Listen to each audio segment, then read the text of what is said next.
Assalamualaikum warahmatullahi wabarakatuh. Perkenalkan, nama saya Ridwan. Saya adalah salah satu dosen tetap pada program studi akuntansi Universitas Indonesia Membangun.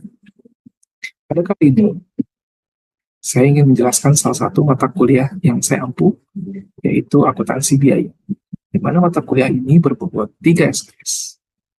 Deskripsi singkat untuk mata kuliah ini adalah, mata kuliah ini mempelajari tentang konsep, metode, dan teknik untuk menghitung, menganalisis, dan mengendalikan biaya produksi dan operasi perusahaan. Mahasiswa akan mempelajari jenis-jenis biaya, sistem catatan biaya, kalkulasi harga pokok produk, dan menggunakannya untuk pengambilan keputusan, perencanaan dan pengendalian biaya, serta evaluasi kinerja perusahaan. Mata kuliah penting karena membekali mahasiswa dengan pengetahuan dan keterampilan yang dibutuhkan di berbagai bidang, seperti manufaktur, perdagangan, dan jasa. Capaian pembelajaran dalam mata kuliah akuntansi biaya yang pertama adalah mampu menjelaskan konsep, prinsip, dan metode akuntansi biaya untuk menghitung, menganalisis, dan mengendalikan biaya produksi dan operasi perusahaan. Kedua, mampu menerapkan sistem akuntansi biaya untuk berbagai jenis perusahaan, termasuk sistem biaya standar, activity-based costing, dan target costing untuk pengambilan keputusan, perencanaan dan pengendalian biaya, serta evaluasi kinerja perusahaan. Adapun materi pembelajaran yang saya sampaikan kepada mahasiswa dalam mata kuliah akuntansi biaya ini adalah akuntansi biaya, konsep biaya dan laporan keuangan, akuntansi biaya bahan baku, tenaga kerja dan overhead, sistem perhitungan biaya dan akumulasi biaya, perhitungan biaya pesanan atau job order costing, perhitungan biaya proses atau proses costing, perhitungan biaya produk bersama dan produk sampingan, biaya overhead pabrik departementalisasi, sistem biaya standar, activity-based costing, dan target costing.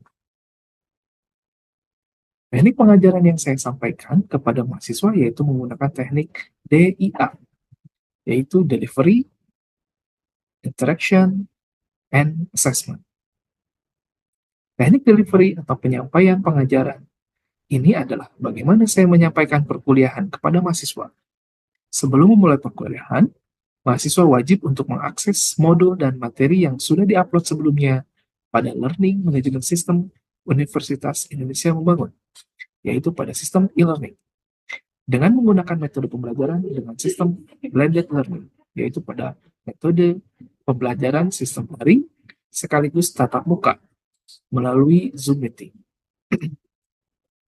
Untuk teknik pertemuan yaitu pertama, yaitu teknik interaction. Bagaimana saya berinteraksi dengan mahasiswa, yaitu saya berinteraksi dalam mata kuliah ini bisa di dalam kelas maupun di luar kelas, yaitu dengan menggunakan teknik student center learning.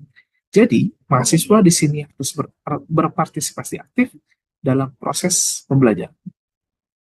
Adapun metode yang saya gunakan yaitu representasional dan dialogical.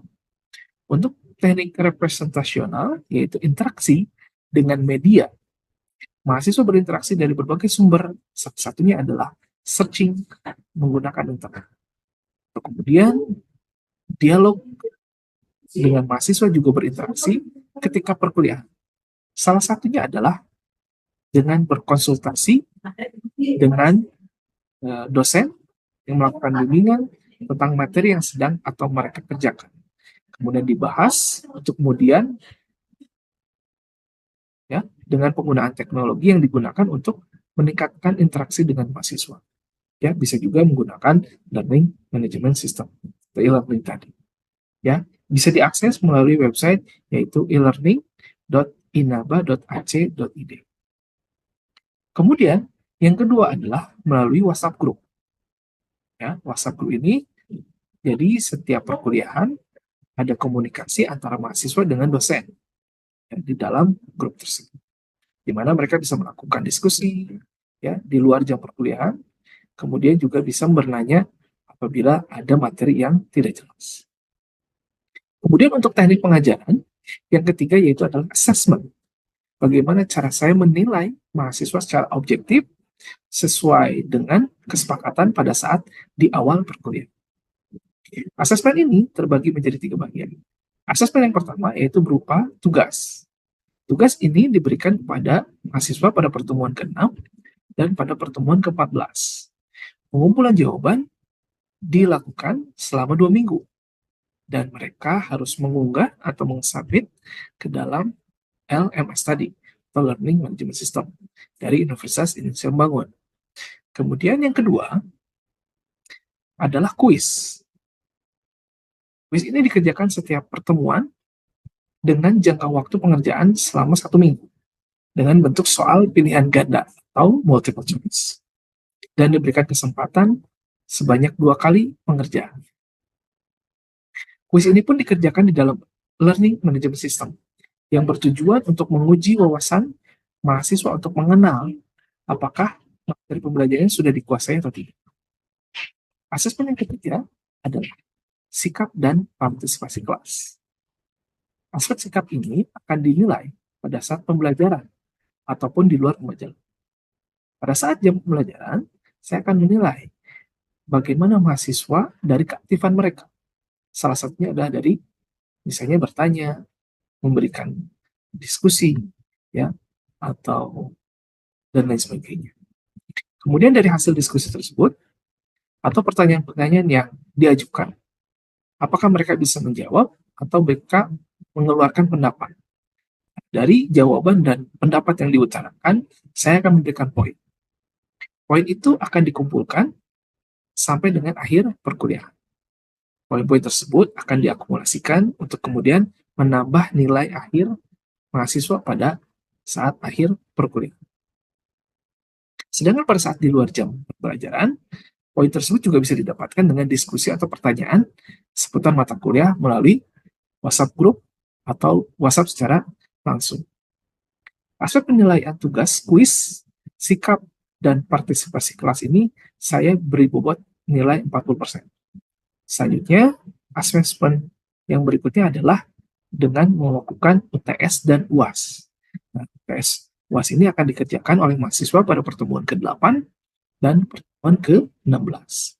Bobot untuk UTS dan UAS ini masing-masing adalah nilainya 30%, 30%.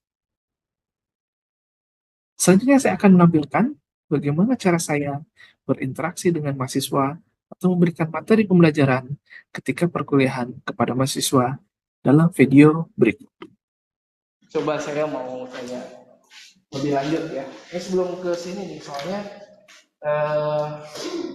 pemahaman ini harus bisa dipahami supaya bisa kita langsung masuk ke konsep biayanya, jadi enak gitu ya bridging. Coba saya mau tanya, ada yang mau order dulu nggak? Saya spesifik gini deh.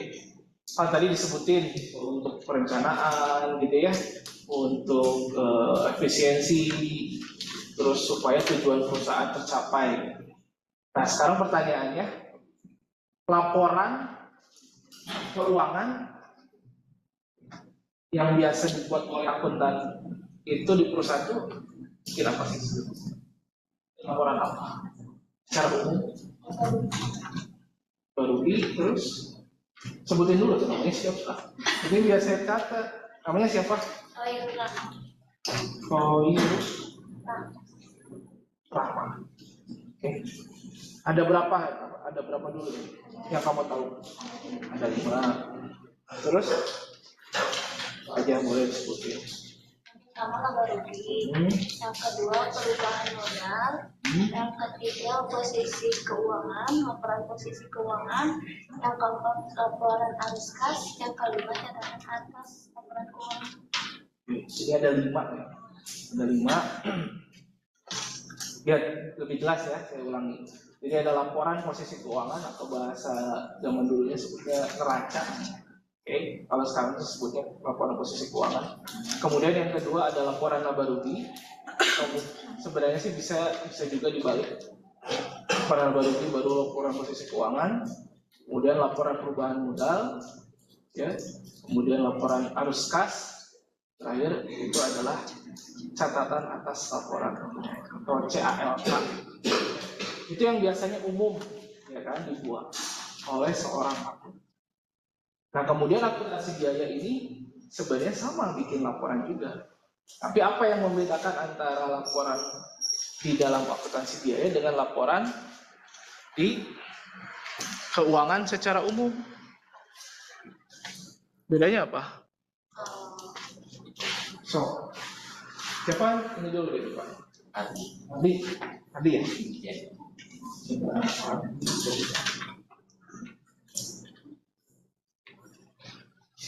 Ya, gimana Adi? Bedanya apa? Kalau misalnya akuntansi biaya mah mencatat tentang pengeluaran biaya-biaya di suatu perusahaan kayak biaya produksi, biaya yang lainnya. Kalau misalnya akuntansi keuangan mah mencatat dan melaporkan semua transaksi keuangan. Bedanya apa? Sama dong, tadi diangkat juga. Tapi kalau kita akan ringkas. Ya jadi gini. Jadi di dalam laporan keuangan itu kan sebenarnya adalah resume. Ya, laporan keuangan umum itu sebenarnya adalah resume atau boleh dibilang laporan apa ya, bahasa resume itu adalah kumpulan informasi dari semua transaksi yang ada di dalam perusahaan. Jadi tidak terperinci. Misalnya tadi disebutkan biaya, ada biaya juga di dalam laporan keuangan. Misalnya tadi disebutkan di dalam laporan posisi keuangan, itu ada nggak biaya? Demikian penjelasan salah satu mata kuliah yang saya ampu, yaitu akuntansi biaya. Terima kasih atas perhatiannya. Assalamualaikum warahmatullahi wabarakatuh.